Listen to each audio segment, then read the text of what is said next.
매일 성경 묵상을 돕는 해설 가이드입니다. 안녕하세요. 묵상 코치입니다. 함께 읽고 나누는 말씀은 요한복음 5장 31절에서 47절까지 말씀입니다. 오늘 본문은 38년 된 병자를 고친 후 유대인과의 논쟁이 계속 이어집니다. 31절에서 40절은 예수님에 대한 증거에 대해서 말합니다. 본문에서 증언하다를 통해 정체성과 사역에 대한 예수님의 변호가 신뢰성이 있음을 설명합니다. 만일 누가 자신의 정체성을 스스로 증언하면 그 증거가 참되지 않다는 일반 원리로 시작합니다. 구약도 법정에서 증언 효력을 위해 두세 증인을 요구했습니다. 예수님의 경우도 예외는 아닙니다. 만일 자신의 사역 변호가 혼자만의 증언이라면 신빙성이 없습니다. 그래서 예수님은 자신을 지지해줄 다른 증언자들이 있다라고 하고 그 증언이 참됨을 확신한다 말합니다. 첫째 증거는 요한입니다. 예수님과 논쟁하고 있는 종교 지도자들이 과거 요한의 정체를 알기 위해 사람을 보냈을 때 요한은 진리, 곧 예수님에 대해서 증언했습니다. 그는 참빛은 아니었지만 참빛인 예수님을 드러내기 위해 어둠을 불로 밝힌 등불이었고 그들도 잠시 그의 빛 안에서 즐거워하기를 원했습니다. 그들이 요한이 메시아일 줄 모른다고 기대했었다라는 말입니다. 인간적으로 보면 요한은 중요한 증인이었습니다. 예수님이 그에게서 세례를 받았고 요한의 증거로 첫 제자들이 예수님을 따르게 되었기 때문입니다. 그러나 정작 예수님은 그의 증언에 연연하지 않았다고 합니다. 그의 증거가 필요 없었기 때문이 아니라 인간적인 증거보다 더 확실한 신적 증언들이 있었기 때문입니다. 그럼에도 요한을 증인 중 하나로 언급한 것은 유대인들을 위해서입니다. 이들이 한때 메시아로 기대했던 요한이 속에 앉아 곧 예수 자신에 대한 바른 믿음을 통해 그들에게 구원을 얻을 기회를 주기 위함이었습니다. 이는 예수님이 자신에 대해 변호하는 궁극적인 목적입니다. 둘째, 예수님이 하는 일입니다.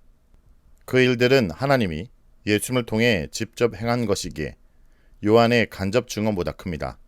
또한 예수님의 기적은 당시 사람들이 행할 수 없는 것이었기에 예수님의 사역과 정체성이 신적 기원을 갖고 있음을 보여주는 표적이 됩니다. 셋째, 하나님 자신입니다. 하나님은 보이지 않기에 그분이 먼저 계시하지 않으면 아무도 볼 수 없고 들을 수 없습니다. 그분이 예수님을 계시자로 이 땅에 보내셔서 자신의 뜻과 마음을 알게 하셨고 예수님에 대해 직접 증언하셨습니다. 공간복음은 예수님이 세례를 받고 물에서 나올 때 하나님의 음성을 통해 예수님을 자신의 아들로 확증했다 말합니다. 그러나 종교 지도자들은 그 하나님을 보지도 듣지도 못했을 뿐더러 그분의 말씀이 그들 속에 없었습니다. 계시자를 믿지 않기에 그를 통해 계시된 하나님에 대한 지식을 알 리가 없기 때문입니다. 셋째, 구약 성경입니다. 종교 지도자들은 약속한 메시아를 통한 영생, 곧 종말에 있을 하나님과의 새 언약 관계를 포함하는 구원을 얻기 위해 성경을 연구했는데도 예수님을 믿지 않았습니다. 1차적으로 예수님이 베들레헴이 아닌 갈릴리 나사렛 출신이기 때문입니다. 성경을 연구하는 사람 편에서는 예수님을 메시아로 볼 수 없는 가장 확실한 증거입니다. 예수님이 하는 기적은 오히려 메시아의 능력이 아닌 마치 마술사나 무당의 능력으로 생각될 수 있습니다. 41절에서 47절은 예수님을 믿지 않음에 대한 비판입니다. 하재를 받고 유대인들의 불신을 지적합니다. 먼저 예수님은 사람들에게서 영광을 취하지 않는다 말합니다.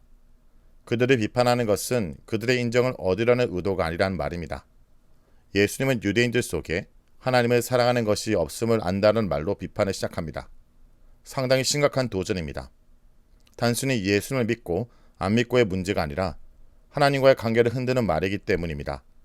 신명기 6장 4절에서 5절은 율법에 우선되는 계명을 하나님과의 수직적 사랑의 관계로 말합니다. 그런데 그들이 하나님을 사랑하고 있지 않다면 율법을 어기고 있을 뿐 아니라 우상숭배의 삶을 살고 있다는 말이 됩니다. 신앙의 자긍심을 갖고 있던 종교 지도자들에게는 굉장히 모욕으로 들렸을 것입니다. 이어 예수님을 하나님을 사랑하는 것이 그들 속에 없는 모습을 부연합니다.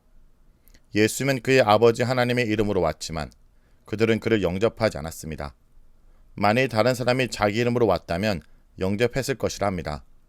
만일 그들의 유력 가문 중 유다 지파의 어떤 이가 자신의 메시아로 주장했는데 그것이 자신의 생각과 이익에 부합했다면 그를 메시아로 인정했을지도 모릅니다.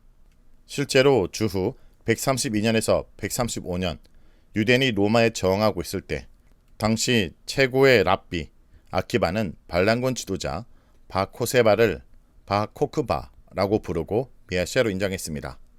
그러나 전쟁에서 지자 이후 랍비 문서는 그를 거짓의 아들인 바코시바로 폄하했습니다.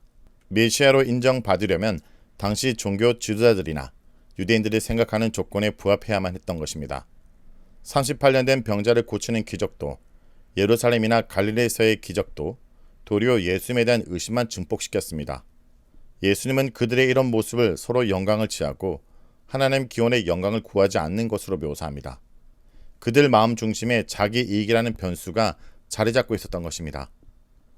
창조주 하나님과의 관계보다 자기나 다른 사람과의 관계를 우선시하는 것은 성경이 제 핵심으로 말합니다. 마음과 생각이 다른 곳에 향해 있는 이런 상황에서 예수님을 통해 증거되는 하나님과 그분의 나라가 귀에 들을 리가 없습니다. 오히려 믿는 것이 이상할 정도입니다. 예수님은 자기가 종교 지도자들을 하나님께 고발하고 있다라 생각하지 말라라고 합니다. 비록 비판하고 있긴 하지만 예수님의 의도는 최후 심판 때처럼 그들을 정죄하라는 것이 아닙니다. 그들이 잘못 인식하고 돌아오도록 일깨우려는 것입니다.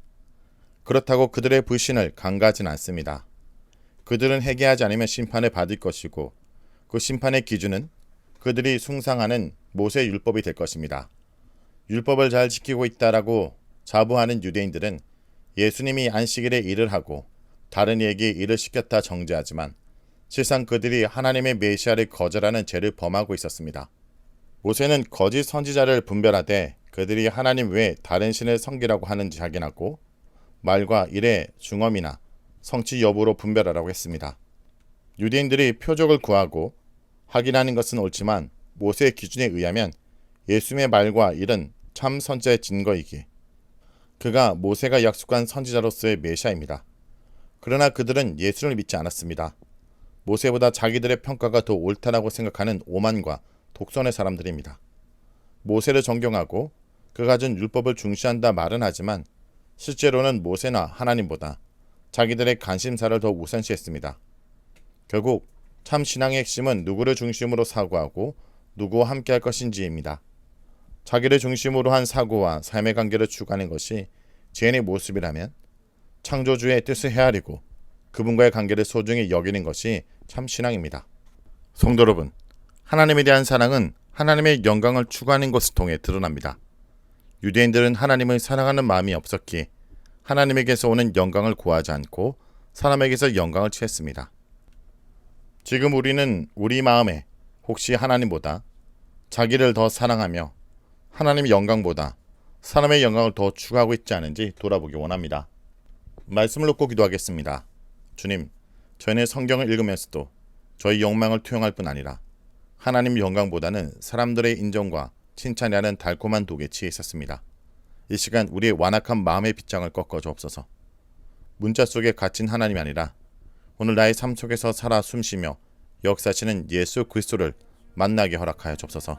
오늘도 우리의 영원한 증언자 되시며 생명의 주관자 되시는 예수 그리스도의 이름으로 간절히 기도합니다. 아멘. 주의 율례들을 내게 가르치소서. 주의 입의 모든 규례들을 나의 입술로 선포하였으며 내가 모든 재물을 즐거워함같이 주의 증거들의 도를 즐거워하였나.